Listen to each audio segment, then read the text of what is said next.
I am joined from left to right, Director of Homeland Security Jared Maples, President of the Board of Public Utilities Joe Fiordaliso, DOT Assistant Commissioner Andrew Tennard, to my immediate right, and to his right, Superintendent Colonel Pat Callahan of the State Police. Thank you, Pat, for hosting us this morning.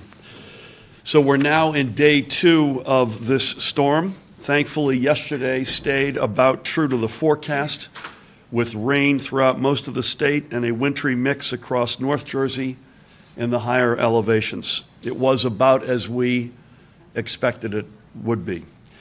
Today, we will likely see the precipitation transition to snow throughout the day and across the state. Parts of North Jersey, especially those north and west, are still in line for potentially significant snowfall. I'm not going to marry myself to a particular amount of precipitation, but I think if anything overnight, we feel like the storm is going to deliver at least what we thought it was going to deliver yesterday, if not a little bit more. The Department of Transportation continues to coordinate its efforts with those of NJ Transit, the Port Authority of New York and New Jersey, the toll road authorities, and our regional partners to ensure everyone's safety on our roads. If you decided to stay home from work, first of all, thank you. But please stay in so the DOT, county, and local road crews can do their jobs and make for a cleaner commute tomorrow. For those who ventured to work, if you can leave early, please consider doing so. This will get more people home and more cars off the road before what is anticipated to be the worst of the weather. That is why I announced a noon closing for state offices and an early dismissal for non-essential personnel. And to everyone, when you are on your way home, please take it slow and use common sense and caution. I would say if there's a big flashing light right now, it is the evening commute. We expect a significant amount of snow middle of today, depending on where you are in the state, into the early hours of tomorrow morning. And this evening's commute is the particular concern I think that we all share. If you're out there, please stay clear of any plowing or spreading operations. Don't try to pass them. And if they're behind you, let them pass you so they can treat the roadway ahead of you. DOT towing equipment and NJDOT Safety Service patrol trucks have been pre-positioned along trouble spots on I-280 in the Jugtown Mountain section of I-78. And let's also give everyone working on a road crew, as well as our brothers and sisters in state police and local authorities, our sincere thanks for staying out there. I think, Andrew, you've got over 2,100 pieces of equipment, I'm told, correct, out around the state right now. The commercial truck restrictions on both I-78 and I-80 from the Pennsylvania border to I-287, as well as on I-287 from I-78 to the New York State border, remain in effect and will be until DOT and the state police deem it safe and appropriate to lift. We know of at least one tractor trailer that violated this ban and jackknifed southbound on 287. Pat will get into that in more detail. We are very displeased by that particular truck's ignoring of the ban, and we will take that and actions like it under consideration. Information on road conditions will be posted on the electronic signs along our highways, through the NJDOT Facebook page, on Twitter, at NJDOT_info, that's at NJDOT_info, and at 511NJ.org, 511NJ.org. The potential for power outages, while low at the moment, remains, and Joe will get into this in more detail, and the Board of Public Utilities remains in contact with the electric supply companies. Again, if you experience a blackout, please don't assume somebody else called it in. Please immediately report it to your electric company. Likewise, should you see a downed power line or come upon one in your car, please don't go near it. Call it in and leave it to the professionals. And if you or someone you know needs a warming center, please call 211 or visit nj211.org. Check in with your neighbors, especially those who may be vulnerable. So let's all be safe and smart so everyone can be safe and sound. Storm updates as well as preparedness information are all available online at ready.nj.gov. That's ready.nj.gov, which is an all-encompassing website. That's so you can go there. You can go to the Office of Emergency Management's Facebook page and on Twitter @ReadyNJ, @ReadyNJ. Information from a variety of official channels is being retweeted on the State of New Jersey system, Twitter system, which is @NJGov, @NJGov. So with that, I'd like to bring up my colleagues to say a few words. First up, Superintendent, our host today, Colonel Pat Callahan. Thanks, Gov. Pleasure. Good morning, everybody. I'll start with that one tractor-trailer accident that occurred within the last hour out on 287 southbound in Morris County. And again, our thought process that goes into these restrictions is about allowing DOT and those snow plow operations, and as well as the rest of the motoring public, to be able to get to and from their destinations safely. So as evidence, but what happened in the last hour, we now have a jackknife tractor trailer in all southbound lanes are closed, and DOT, state troopers, and heavy-duty wrecker personnel are working to to alleviate that and to get that tractor trailer off to the sideline, off to the shoulder. We will, as the governor said, DOT in concert with OEM as well as the surrounding states monitor the weather, and we will lift those restrictions when we think it is safe to do so. As far as the rest of the state, there's been about 275 accidents, about 200 motorist aids. Motorist aids are usually the cars that spin out and don't hit anything. It is not deemed a motor vehicle accident. But as the Gov said, we're expecting this evening's commute to be substantially worse than what we've seen so far today. We do have a few of our northern counties that have activated their emergency operations centers. The State Emergency Operations Center will be open through the duration of the storm. We hosted a phone call with all 21 county OEM coordinators this morning at 9:30, and they're all functioning well, but no resource requests have come in yet, but we stand ready and postured should they need anything from the state. I think that's all I'll have at this juncture, other than reminding everybody when you see anybody, whether it's a ESP, the Emergency Services Patrol from DOT, a trooper, a local police officer, a tow truck driver, to slow down, and if it's safe to do so, move over, because it's our goal to make sure that everybody goes home at the end of their shift. Governor? Well said. Thank you, Pat. Appreciate that very much. Again, representing the Department of Transportation Assistant Commissioner Andrew Tennard. So, Andrew, come on down there. Good morning. On behalf of Commissioner Scacchetti, it's my pleasure to give a quick update this morning. The New Jersey Department of Transportation and our partner agencies, the New Jersey Turnpike Authority, SJTA, Port Authority, New Jersey Transit, have all been activated and working on the storm for several days. Today is going to be the most challenging day, but we're ready for it. As the governor said, we have over 2,100 pieces of equipment staged and ready to go, and all the personnel are well rested and ready to deal with today.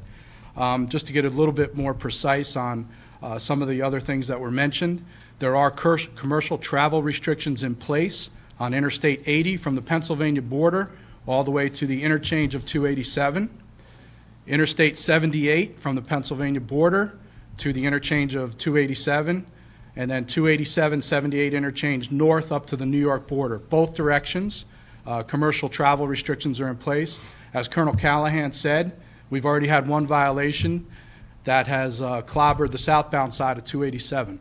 So we have resources in place to hopefully clear that pretty quickly, and we can stay up with the plowing and spreading. But it's a serious matter, and we do ask everyone to honor those travel restrictions.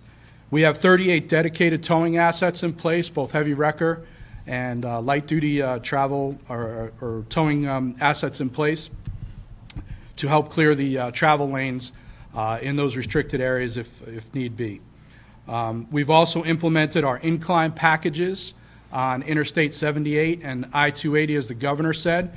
Basically what that is enhanced resources around a plow team, both state police, our Safety Service Patrol and towing assets to ensure that those plowing assets can continue to move, especially in those incline areas where vehicles have a difficult time going up and down. So we have that in place. This evening's commute's going to be difficult, and as has been said, we do ask if you don't have to travel, please don't.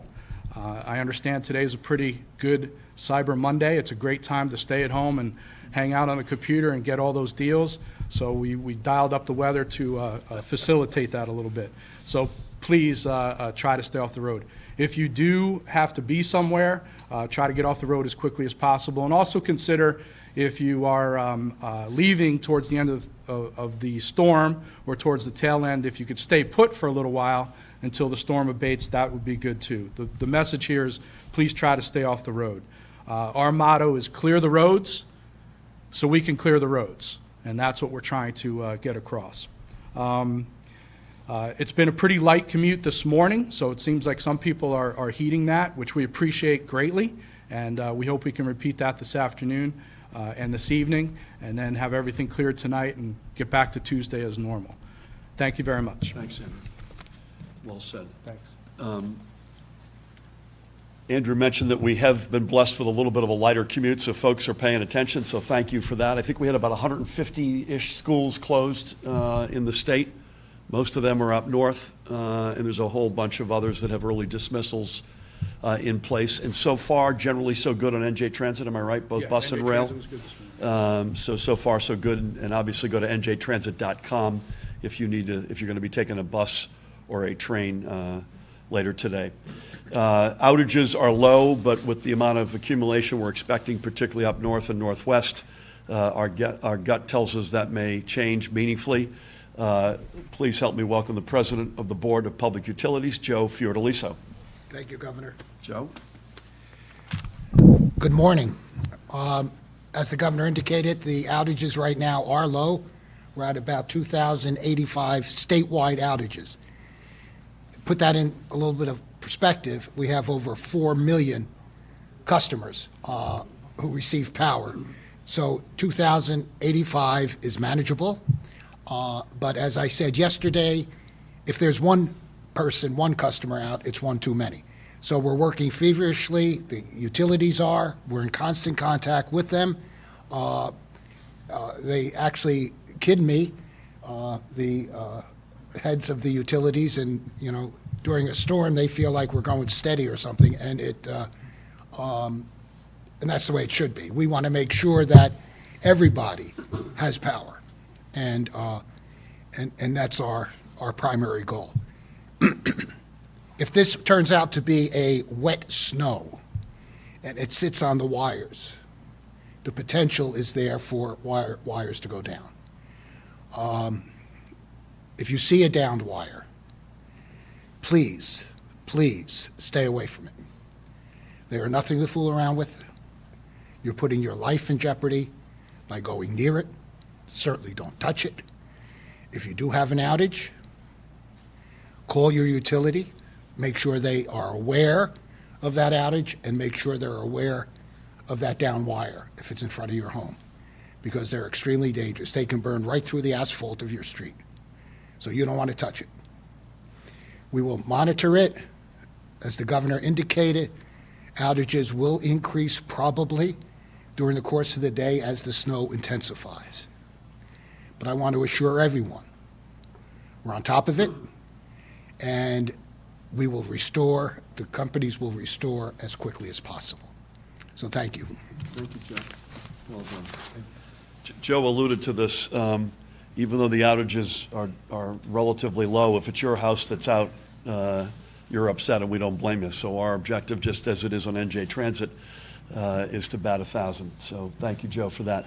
Last but not least, the Director of Homeland Security, please help me welcome Jared Maples. Again, I'll be brief on this. We have been in constant contact with the critical infrastructure and the private sector throughout the state. All operations are running normal right now, but we'll continue to push out messaging such as the fact the state is having an early release at noon and all the other relevant information regarding commercial traffic, et cetera, that the state police and OEM are pushing out. Also, this is a perfect opportunity for Cyber Monday, as Andrew pointed out. So we highly encourage that. We'll do everything we can to secure the cyberspaces as well. On our website, we have all the information available regarding real-time threats. We have scams throughout the day, throughout every day, but please do take heed to those intelligence streams because they can help keep you safe online while you're cozy with a hot chocolate and not driving on the roads today. So thank you all very much. Appreciate it, Governor. Thank you, sir. Appreciate it. Jared actually was kind enough to brine the cyberspace beginning yesterday so that it's ready for you. A couple of points of personal privilege. A friend of mine and a giant in Newark's history, Calvin West, passed early this morning. God rest his soul. He was a giant in Newark's history over the past 60 or so years and in our states. And on his last day of work here with us today is Alan Smith, who's been at the Office of Emergency Management. How long have you been there, Alan? 15 and a half years. And if you're in the OEM shop and your last day is a snowstorm, that's like hitting a home run on your last at bat. So, Alan, thank you for your service to your state and to our state and to your wife as well. We'll take a couple of questions. Please. Governor, the jackknife tractor trailer, can you talk about the injuries, if there were any, and have there been any fatalities that you know of yet? There are no fatalities. I do not know anything about the injuries on the jackknife. I don't believe there's any injuries with the jackknife, and nor, knock on wood, have there been any fatalities throughout this storm. Again, we're not happy with any truck, multi-axle vehicle that violates the commercial vehicle restrictions. And so that's a topic that we're going to be talking about as an after-action matter. Please. And for both you and the Colonel. Please. The accident on 287, exactly why you issue these kinds of bans on trucks. Exactly. And what kind of penalty, if any, could the driver? So it's exactly why we do it. You are completely right. And Andrew and Pat and their colleagues don't pick these stretches of road randomly. This is where we know historically there have been issues, and it's done in cooperation, coordination with our neighbors, including in this case, most importantly, Pennsylvania and New York. So it's quite frustrating and maddening. Apparently, the penalties aren't sufficient. Let's leave it at that. And we've said that before, but we're going to have to review that as an after-action matter. Yep. Go ahead, Matt. So we're talking about the evening commute being kind of the worst period. Yes. Maybe a time frame of when you expect this to be the worst, and also any update on DGA travel for you?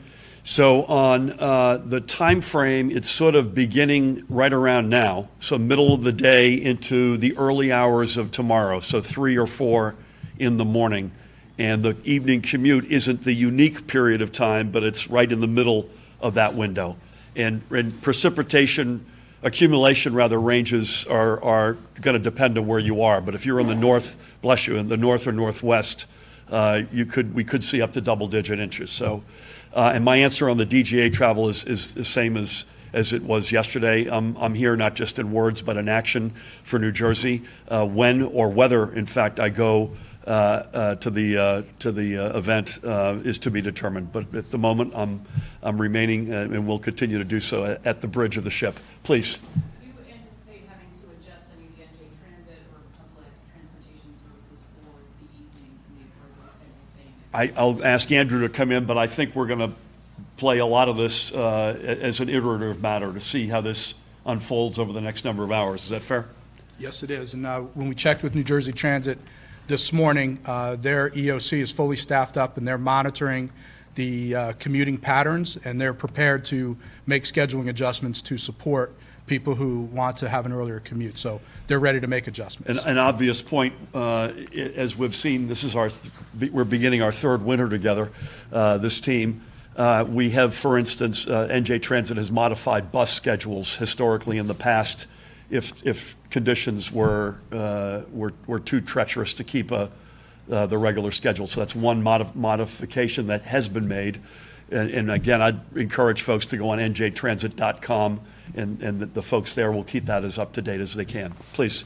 Just going back to last year's storm around this time, one of the first storms, people were stuck on the road for hours. Yep. When we say 2,100 pieces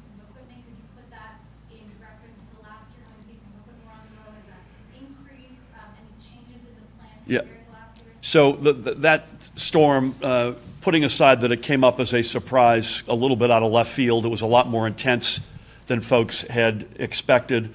We didn't get the job done, and that's on me, period. 2,100 pieces of equipment in my 3 winters is about as high as we've been, I think. So we're as we have as much in place as I think we've had in any storm that I've been involved with. Again, you can never, this is Mother Nature, and we're in the middle of the ball game, right? So we had the first half yesterday, which went about as we expected and about as well as we could have hoped. We're now we're coming out of halftime, and we have to still play the second half here. So the question we have to ask ourselves is, were we ahead of this? Did we do everything we could to get ahead of it? I think the answer is everything within our control, I believe that we have done. We began brining the roads at the end of the week. We've pre-positioned the equipment. The state police are positioned all over the state. Joe is in constant touch with the electric utilities, the suppliers. We're obviously monitoring critical infrastructure. But having said all that, it's Mother Nature, and you only can control what you can control. I think we feel we're at that point right now, but we have to still play the second half of this game. Anybody else? Again, thank you all for coming. Pat, I want to thank you for hosting. To you, Andrew, Joe, Jared, and the whole teams, and Alan, good luck in your next chapter in life. Thanks, everybody.